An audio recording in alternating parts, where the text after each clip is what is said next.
We are on a move to improve the primary care infrastructure, healthcare infrastructure right across the country. As part of primary healthcare renewal in 2015, more than $120 million was spent upgrading and or expanding the Golden Spring, Nannyville, and Morant Bay health centers. Similar attention was paid to the Grange Hill, Comprehensive, Maxfield Park, Stony Hill, Christian Penn, Runaway Bay, and Roseland Field health centers. Work also started on the Hagley Park Health Center. A comprehensive audit of the island's major hospitals and health centers was released in full on November 6, following instructions by Prime Minister Portia Simpson Miller. As a focal point of development in 2015, the Health Ministry embarked on $460 million in upgrading work on 12 hospitals. Today we celebrate the signing of a contract. A contract, a sum of $21.6 million for the administrative building at Linstead Hospital.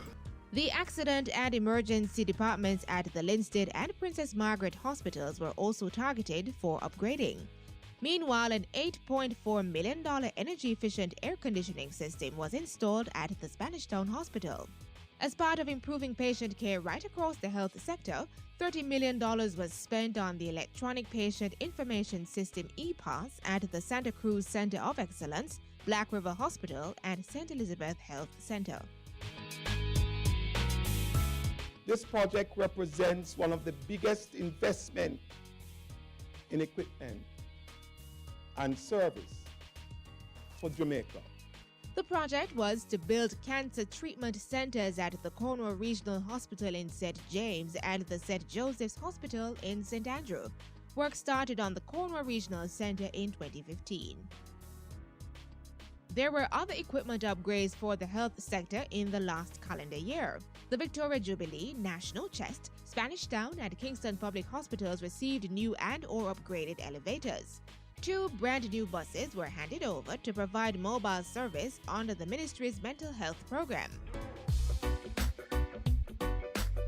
A 5-point plan to prevent the introduction of the mosquito-borne Zika virus was also rolled out. And following measles outbreaks in the United States and Mexico, a $54.4 million program was implemented, providing children ages 1 through 6 with free compulsory vaccination.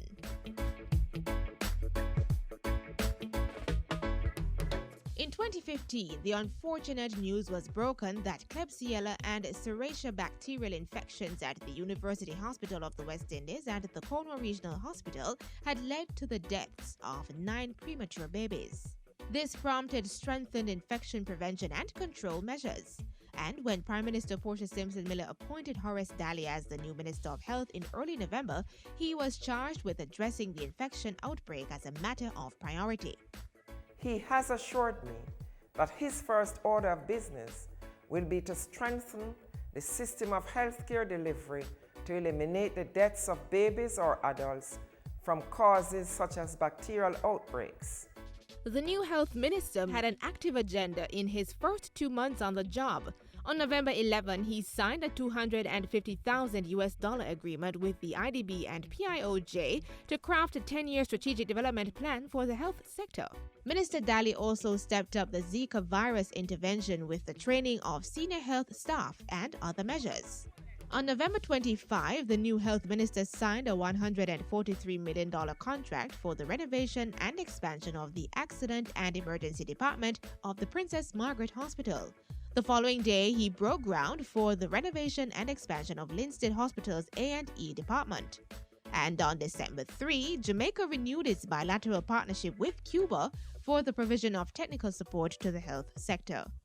It is part of the cooperation between 2 countries, 2 neighbors, to ensure that our people get the best health care.